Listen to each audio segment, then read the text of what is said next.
2027년 대만을 침공하겠다. 대만에 대한 탐욕을 감추지 않는 중국이 이제는 구체적인 시기까지 드러내며 대만 합병의 속도를 내고 있습니다. 그런데 중국의 섣부른 움직임이 잠자는 괴물을 깨우게 되었다고 합니다. 바로 대한민국이 그 주인공이라고 하는데요. 중국의 위협에 각성하고 있는 대한민국의 진정한 힘에 대해 자세히 알아보도록 하겠습니다. 제2차 차이나 쇼크가 시작되었다. 파이낸셜 타임스는 최근 중국의 무차별 저가 제품 공세로 인해 유럽은 물론이고 서방 세계의 주요 국가 중산층이 몰락하고 있다고 보도했습니다. 블룸버그 통신 역시 비슷한 논조로 중국을 비난했는데요. 브루노 르 메르 프랑스 재무장관의 말을 빌어 중국의 수출 공세로 인해 전 세계 경제가 위태로운 상황에 놓여 있다고 진단했습니다. 수요와 공급에 맞춰 적정 생산 수준을 유지하는 것이 자본주의 경제 체제에서 자연스러운 일임에도 불구하고 중국은 이를 무시하고 생산을 지속하고 있다고 바라본 것이죠. 특히 유럽에서 걱정하는 것은 전기차 생산이었습니다. 10년 전부터 시진핑 국가주석이 전기차를 비롯한 친환경 분야에서 중국이 두각을 드러낼 것으로 예언한 이후 중국은 실제로 그의 말대로 친환경 산업에서 1위를 차지하고 있습니다. 중국산 전기차는 저렴한 가격을 무기로 유럽은 물론이고 한국과 일본, 미국의 저가 자동차 시장을 침략해 나가고 있으며 향후 전 세계 전기차 시장을 중국이 지배하게 될 수 있다는 예측까지 나오고 있습니다.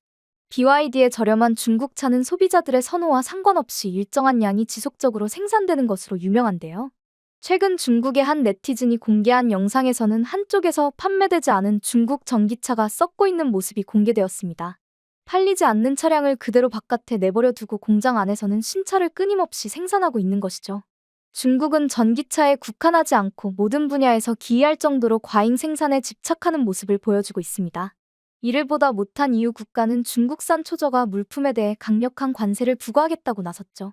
중남미 국가들도 중국의 초저가 공세에 질린 모습입니다.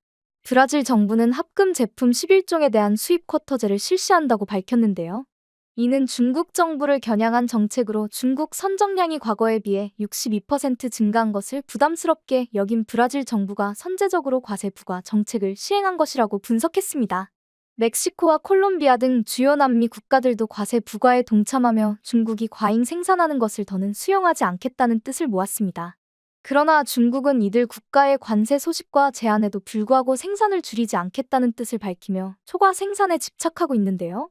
세계의 대부분을 적으로 만드는 이런 행동에는 사실 이유가 있습니다. 바로 중국 경제가 박살났기 때문입니다. 중국 국가 성장은 해외 수출에 의존해왔습니다. 중국은 세계의 공장이라고 칭할 정도로 엄청난 물건을 생산하고 수출하며 GDP 성장을 이뤄냈습니다. 그러나 시간이 지나면서 단순한 생산만으로는 GDP 성장률의 한계를 보이기 시작한 것입니다. 게다가 코로나가 발생하면서 생산 의존에 중국 경제에 빨간불이 들어온 것이죠. 세계 각국은 코로나 봉쇄로 인해 물건 생산이 원활하게 이뤄지지 않는 것을 목도하고 중국에 위치한 공장을 베트남과 인도네시아 등 덜 위험한 장소로 옮기기 시작합니다. 그 결과 GDP 생산이 확연하게 줄어들었죠. 거기에 끝없이 폭주하던 중국 부동산 업체의 인플레이션 경쟁이 둔화된 것도 영향을 미쳤습니다. 헝다 그룹을 비롯해 주요 중국 부동산 업체가 물량을 소화하지 못하자 이들 업체는 순식간에 파산하게 됩니다. 그동안 중국 정부의 비호로 보조금을 받으며 성장한 이들은 경제 둔화의 바람이 불자 맥없이 무너졌죠. 중국 정부는 이들을 구제하지 않았습니다.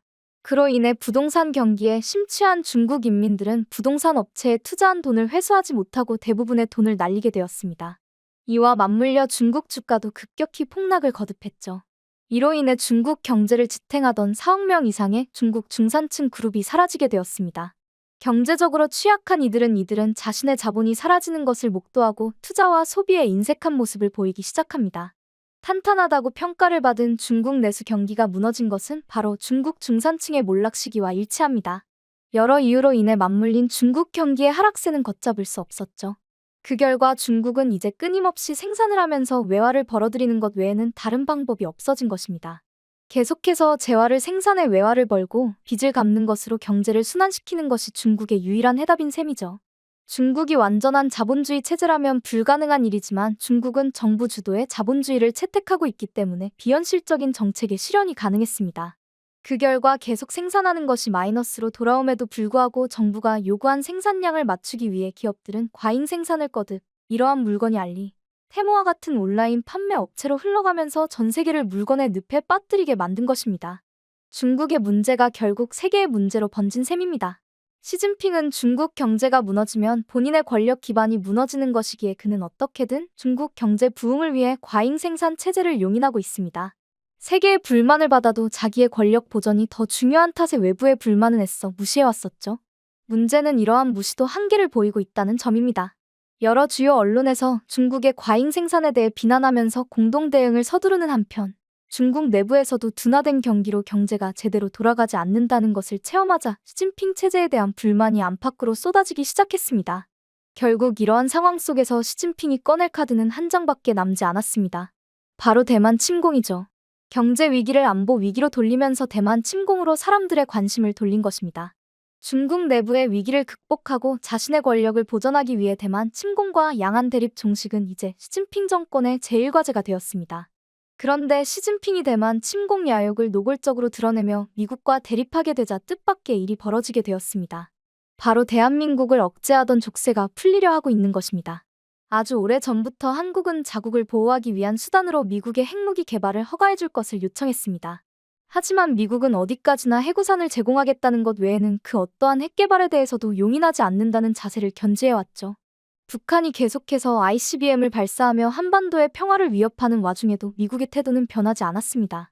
그런데 최근 트럼프를 위시한 공화당 진영에서 다른 주장을 펼치기 시작했습니다. 바로 한국에게 핵무장을 허용하자는 것인데요. 뜻밖에도 이러한 일이 가능했던 것은 다름 아닌 시진핑 덕분이었습니다. 시진핑이 2027년에 대만 침공을 계획하고 있다는 정보가 전해지면서 미국 주요 정계에서는 획기적인 타겟책이 필요해졌습니다. 우크라이나 러시아 전쟁, 하마스 전투로 인해 미국은 많은 군사 자원을 소모했고 현재까지도 전쟁이 끝나지 않았기에 미국은 엄청난 자원을 계속해서 쏟아붓고 있는 상황입니다. 이 와중에 대만 문제까지 터지면 아무리 미국이라도 전쟁 비용을 감당하는 것이 불가능합니다. 그렇기에 트럼프를 위시한 공화당 진영에서는 믿을 수 있는 우방인 한국에게 핵무기를 쥐어주고 중국을 상대할 수 있는 강력한 히든 카드로 사용하자는 이야기가 나온 것입니다.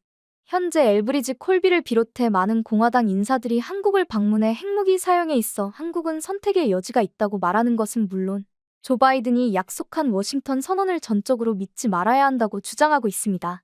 한국은 덕분에 핵무장이라는 꿈에 가까이 다가가고 있습니다. 미국의 허가만 있다면 짧은 시간 내에 얼마든지 자체적으로 핵을 개발할 수 있는 능력을 가지고 있기에 한국 군사 전문가들과 시민들은 핵무장을 반기는 모습을 보였죠. 기묘한 분위기로 흘러가면서 중국 정부는 큰 충격에 빠졌습니다.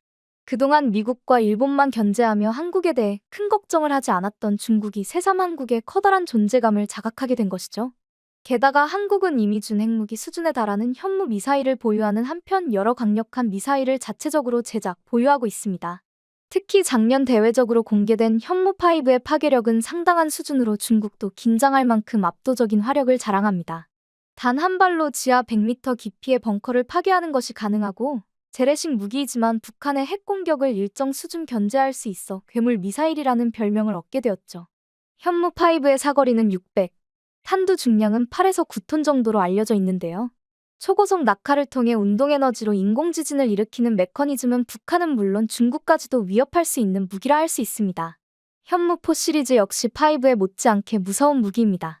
현무4 2 함대지탄도미사일, 현무4 4 잠대지탄도미사일은 게임 체인저라는 별칭이 붙을 만큼 강력한 파괴력을 자랑하는데요. 군함과 잠수함에서 발사되는 이 미사일은 언제 어디에서 떨어질지 모르기에 북한을 긴장하게 만드는 무기죠. 이론상으로 얘기하면 남포만 인근까지 접근한 잠수함이 현무4를 발사해 평양을 타격할 수 있습니다. 조금 더 상상력을 발휘해보면 한국은 지금 무기로도 잠수함을 운용해 베이징을 직접 타격하거나 상하이 같은 중국 주요 지역을 타격할 수 있을 만큼 강력한 국가입니다. 이미 이런 무기를 보유한 국가가 만약 핵탄두까지 결합할 수 있다면 중국은 더 이상 한국을 무시할 수 없게 되는 것이죠. 중국 군사 전문가는 과거 현무 미사일의 위력을 보며 전 세계 어디에서도 볼 수 없는 괴물 미사일의 탄생이라고 지적했는데요. 그는 이 미사일이 상식을 벗어난 수준이며 그랜드슬램을 탄두에 우겨넣은 수준이라고 평가했습니다. 빈말로 얘기하는 것이 아니라 터무니없는 미사일이라고 지적하며 한국의 괴물 같은 미사일이 진심으로 두렵다고 발언했습니다. 중국이 대만 침공을 결심이라도 하는 순간 바로 지근거리에서 핵과 결합한 괴물 미사일이 날아올 수 있다는 사실을 기억해야 할 것입니다. 그리고 이 예측은 이제 상상이 아닌 현실이 되고 있는데요. 빗장을 푼 대한민국의 압도적인 화력은 미국조차 두려워하지 않을 수 없을 것입니다. 과거 중국은 북한이 망할 경우를 대비해 사분할 통치를 계획 중에 있다며 중국이 북한 인민을 수용해 보호할 것이라고 밝힌 바 있는데요. 만약 대한민국이 핵을 보유하고 엄청난 위력의 미사일들을 중국 대륙에 겨누더라도 이러한 망상을 이어나갈 수 있을지 두고 봐야겠죠. 만에 하나 중국이 정말로 대한민국을 무시하고 동아시아의 평화를 깨뜨린다면 한국의 진정한 힘을 목도하게 될 것입니다.